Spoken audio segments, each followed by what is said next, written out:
Good morning to my fellow classmates, especially to our active professor, Dr. Rabi D. Buhat.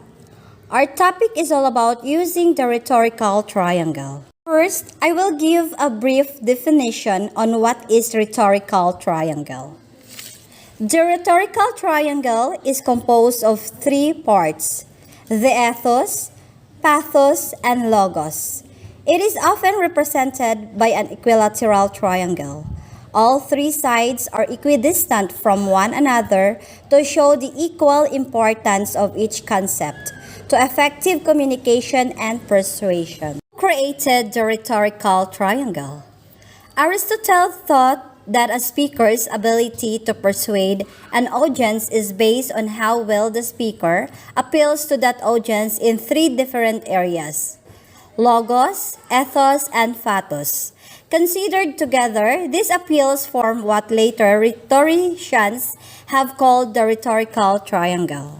How rhetorical triangle used? A rhetorical triangle is a device for creating and structuring effective oral or written arguments. It focuses on three key rhetorical elements: the logic, credibility, and emotion. This is the illustration of rhetorical triangle. Have you seen that there is ethos means ethics or credibility, the pathos, emotion, logos, logic or reason. For us to understand well about the use of rhetorical triangle, Ma'am Nesalor Lumanlan and Vanessa Duquino will report the ethos. Ma'am Angela L. Katubig will report about the pathos. And last but not the least, Ma'am Jassel Eve Biharin will report about the logos. Hey, good morning, ma'am. Good morning, everyone. So, today I am the reporter. I am Vanessa P. Juquino. So, my report is all about ethos. So, first, what is the meaning of ethos? So, ethos, an ancient Greek word meaning character, is a rhetorical or written technique that appeals to an audience or a reader's ethics. So, it is a written technique. So, authors achieve ethos in their writing by demonstrating that they are a trustworthy source of accurate information.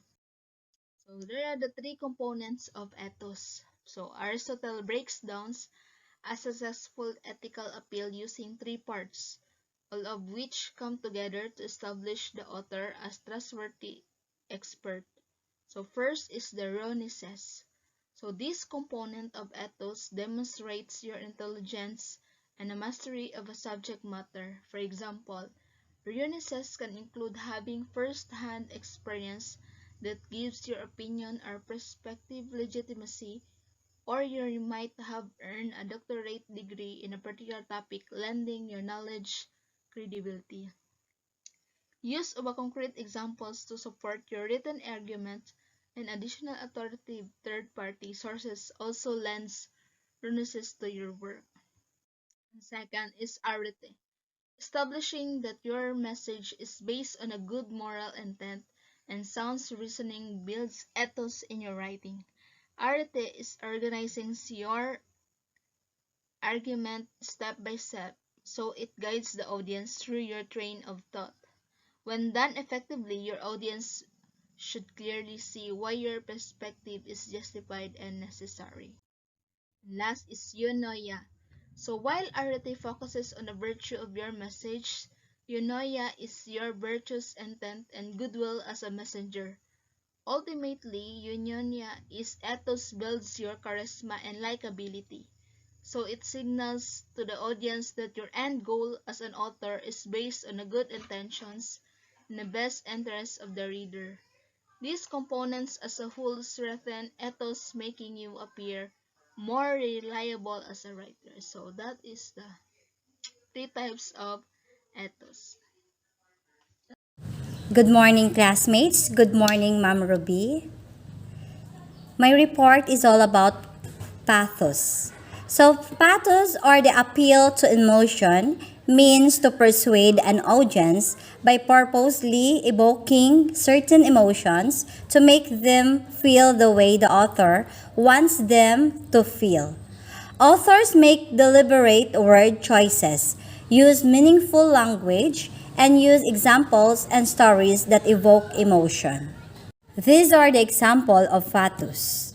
First, if we don't move soon, we're all going to die. Can't you see how dangerous it would be to stay? Second, you'll make the right decision because you have something that not many people do. You have heart. And that's the end of my report. Thank you very much. Good morning once again. I am Jassel Eve R. Biharin. The third part of the rhetorical triangle is logos. The appeal to logic means to appeal to the audience sense of reason or logic. To use logos, the author makes clear logical connections between ideas and includes the use of facts and statistics.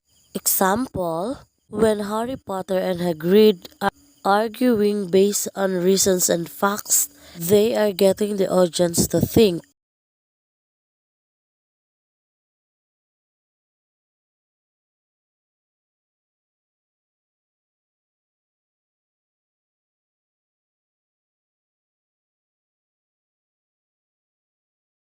Good morning, everyone. My courtesy to our professor, Ma'am Ruby S. Buhat. A pleasant morning po, ma'am. So we are tasked to report on examples of rhetoric in literature. So the reporters po are Laura K. M. Sidenio, yours truly, Itchel S. Yap, and Jessa G. Beckin.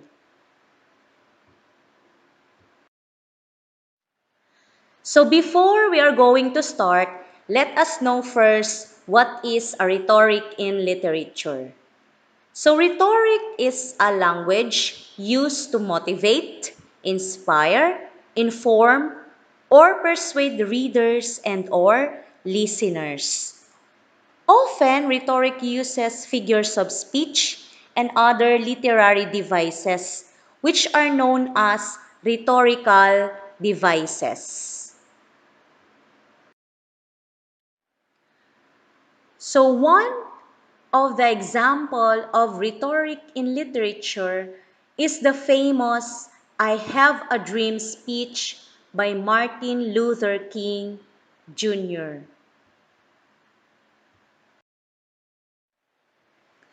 Martin Luther King uses the rhetorical triangle, the ethos, logos, and pathos in his famous I Have a Dream speech.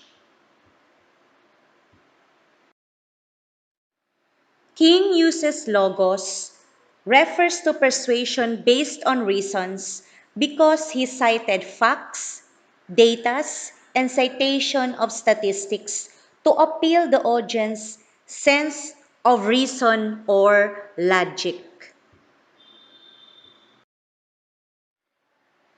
King uses ethos, refers to persuasion based on credibility as evident by trustworthy source of accurate information he uses in his speech.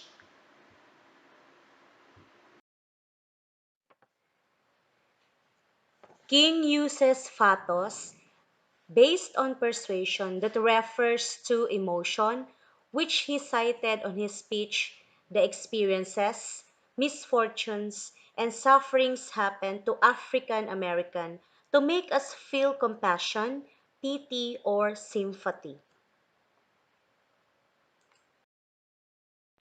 King also uses the rhetorical device anaphora, which is the repetition of certain words or phrases at the beginning of sentences to increase the power of sentiment.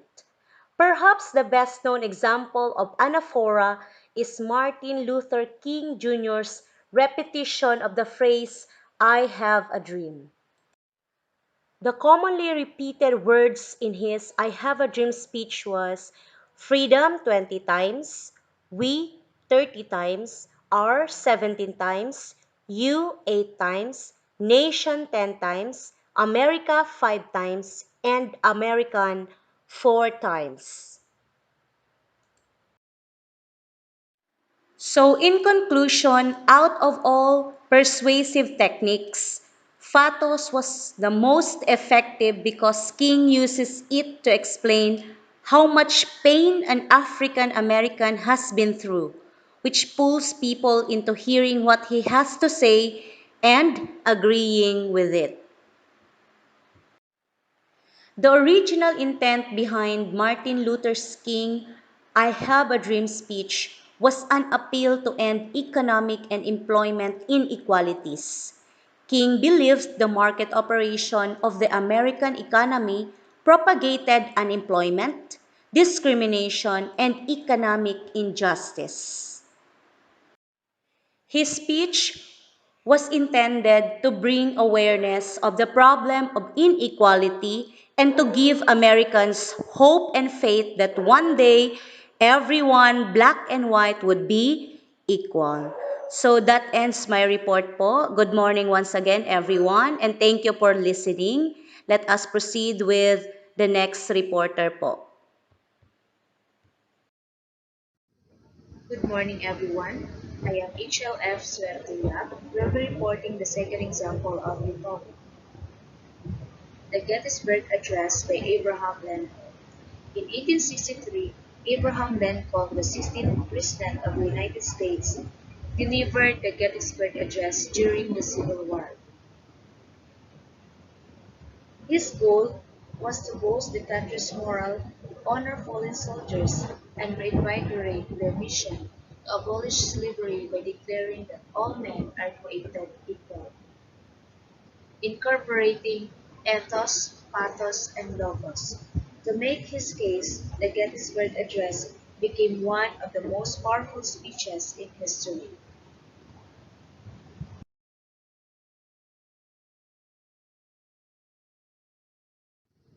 This short speech honored soldiers who died during the recent pivotal Battle of Gettysburg, when Union forces turned back an invasion by the Confederate Army.